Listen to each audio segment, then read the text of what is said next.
नमस्कार साथियों, राधे राधे। आज है 17 जुलाई और 17 जुलाई से बनने वाले इंपॉर्टेंट करंट अफेयर्स के क्वेश्चनों के साथ हाजिर हूँ मैं देवगोदर। अपन चर्चा करें आज के करंट अफेयर्स की, उससे पहले चर्चा कर लेते हैं 15 जुलाई के करंट अफेयर्स की, क्योंकि कल तो संडे था तो फिर हमने वीकली रिवीजन किया था। तो अपन चर्चा करें 15 जुलाई के करंट अफेयर्स का रिवीजन के साथ, और फिर अपन चर्चा करेंगे 17 जुलाई से बनने वाले इंपॉर्टेंट क्वेश्चनों के साथ। केंद्र सरकार ने भारतीय नौसेना किसके लिए भारतीय नौसेना के लिए फ्रांस से किस लड़ाकू विमान को खरीदने की मंजूरी दी है? तो राफेल एम नौसेना के बेड़े में क्या होंगे? शामिल होंगे।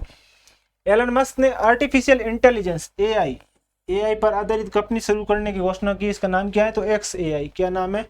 एक्स एआई इसका नाम है। एलन मस्क पहले ओपन एआई के को फाउंडर थे। 2015 में जब कंपनी शुरू की तो उन्होंने ओपन एआई नाम भी इन्होंने रखा, लेकिन जब 2018 में माइक्रोसॉफ्ट की एंट्री होती है ओपन एआई में तो ये छोड़ देती है ओपन एआई को।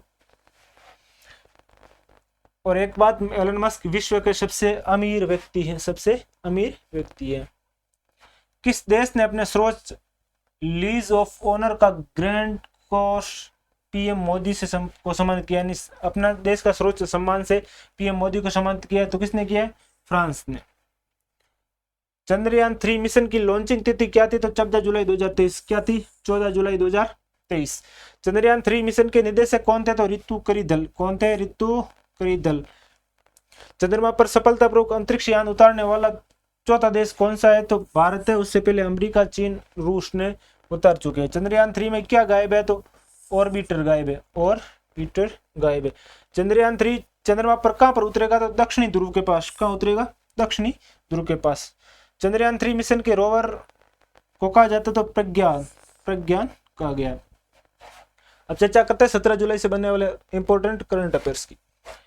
तो किस राज्य ने सोनभद्र के ओबरा में 18,000 करोड़ रुपए की लागत से 2 थर्मल पावर परियोजनाओं की मंजूरी दी है? तो किस राज्य सरकार ने? तो उत्तर प्रदेश राज्य सरकार ने। उत्तर प्रदेश सरकार ने एनटीपीसी के साथ साझेदारी में सोनभद्र जिले में 800 mega ultra super critical thermal power परियोजना को मंजूरी दी है। प्रत्येक ताप विद्युत परियोजना की क्षमता कितनी होगी? 800 मेगावाट होगी, जिसके परिणाम स्वरूप उत्तर प्रदेश की संयुक्त क्षमता में कितना? 1600 मेगावाट की वृद्धि होगी, क्योंकि 800 मेगावाट के 2 सुपर थर्मल पावर प्लांट लगाए जा रहे हैं। उत्तर प्रदेश राजधानी लखनऊ। सीएम आपको बताइए योगी आदित्यनाथ। राज्यपाल गवर्नर है आनंदीबेन पटेल। उत्तर प्रदेश के करंट अफेयर में हमने अभी हाल ही में कुछ चर्चाएं की थी। उत्तर प्रदेश में इंपॉर्टेंट योजना एक चल रही थी, वन टैप वन ट्री अभियान शुरू करने वाला पहला राज्य कौन सा है? उत्तर प्रदेश। खेलो इंडिया यूनिवर्सिटी गेम्स का तीसरा संस्करण कहाँ हुआ? तो वो भी उत्तर प्रदेश में हुआ, जिसमें पंजाब यूनिवर्सिटी, जो चंडीगढ़ की पंजाब यूनिवर्सिटी, वो क्या रही? टॉप पर रही।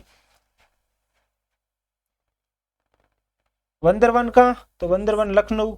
शिकायत निवारण सूचकांक में टॉप पर कौन है? तो उत्तर प्रदेश है ही, 17,500 शिकायतों का निवारण किया है।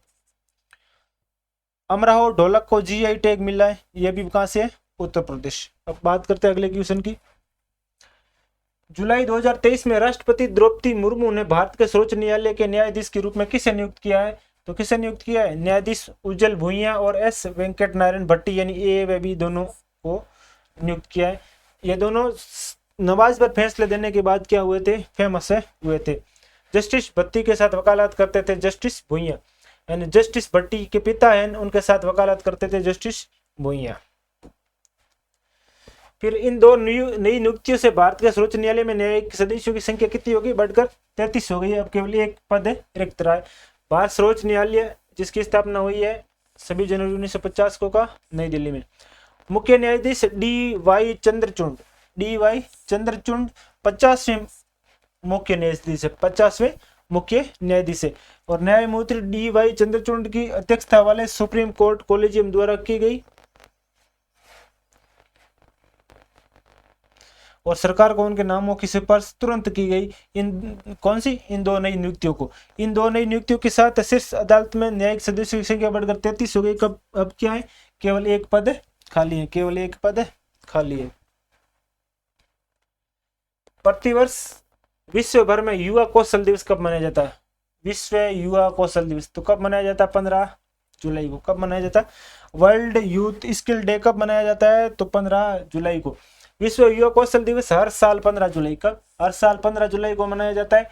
इस दिन का एकमात्र उद्देश्य है कि दुनिया भर के युवाओं को आवश्यक कौशल प्रदान करना ताकि वे रोजगार प्राप्त कर सके। विश्व युवा कौशल दिवस 2023 की थीम क्या है? तो transforming youth skill for the future. दिसंबर 2014 में संयुक्त राष्ट्र महासभा ने 15 जुलाई को विश्व युवा कौशल दिवस मनाने के रूप में एक प्रस्ताव को अपनाया था। कब? दिसंबर 2014 में। बात करते हैं अगले क्वेश्चन की। दुनिया का पहला मीथेन से उड़ने वाला रॉकेट जूक Q2 किस देश ने लॉन्च किया है? तो किसने किया है? चीन ने। चीन ने। इससे पहले चीन ने क्या किया था? केरोसिन के बाद अब मिशन से रॉकेट उड़ाया, मतलब मीथेन से उड़ाया, पहले उन्होंने केरोसिन से उड़ाया था, मिट्टी का तेल जिसे कहते हैं। चीन की निजी कंपनी लैंड स्पेस दुनिया के पहले मीथेन लिक्विड ऑक्सीजन रॉकेट को कक्षा में सफलतापूर्वक लॉन्च किया है। इससे पहले चीन ने अप्रैल 2023 में केरोसिन ऑक्सीजन रॉकेट को सफलतापूर्वक लॉन्च किया था। चीन की राजधानी क्या? बीजिंग। मुद्रा क्या? रेन मिनबी। रेन मिनबी क्या है इनकी मुद्रा है? राष्ट्रपति 11 जिनपिंग। किस देश की बेस्टिल दिवस सैन्य परेड में प्रधानमंत्री मोदी को विशिष्ट अतिथि के रूप में आमंत्रित किया गया? तो किस देश की? फ्रांस। यह है फ्रांस के राष्ट्रपति। प्रधानमंत्री नरेंद्र मोदी जुलाई 2023 कब? जुलाई 2023 को फ्रांस के बेस्टिल दिवस सैन्य परेड में प्रधानमंत्री नरेंद्र मोदी को विशेष अतिथि के रूप में शामिल हुए। इससे पहले फ्रांसीसी राष्ट्रपति मैक्रो ने पीएम नरेंद्र मोदी को फ्रांस के सर्वोच्च सम्मान Grand Cross of the Legion of Honour से सम्मानित किया था। फ्रांस की राजधानी है पेरिस। मुद्रा है यूरो। राष्ट्रपति है इमैनुअल मैक्रो। यह है फ्रांस। विश्व का सबसे बड़ा अंतर्राष्ट्रीय मंदिर सम्मेलन और एक्सपो कहाँ आयोजित किया जाएगा? एक्सपो कहाँ आयोजित किया जाएगा? तो वाराणसी में। वाराणसी पीएम का निर्वाचन क्षेत्र है, नरेंद्र मोदी का क्या है? निर्वाचन क्षेत्र है। इस सम्मेलन के दौरान मंदिर, मठ और गुरुद्वारों में आने वाले तीर्थयात्रियों के अनुभव को पूछा जाएगा और उस भीड़ प्रबंधन, ठोस कचरा प्रबंधन और बुनियादी सुविधाओं में क्या सुधार होना चाहिए, इस विषय पर भी चर्चा की जाएगी। किस राज्य सरकार ने कुई भाषा को भारत के संविधान की 8वीं अनुसूची में शामिल करने को मंजूरी दी है? तो किसने दी है? ओडिशा ने। यह है ओडिशा के सीएम। कुई एक दक्षिण पूर्वी द्रविड़ भाषा है जो मुख्य रूप से कंद या कोंद द्वारा बोली जाती है, जो ओडिशा के पहाड़ी और वन क्षेत्रों में रहती है। कुई भाषा को 8वीं अनुसूची में शामिल करने की इस भाषा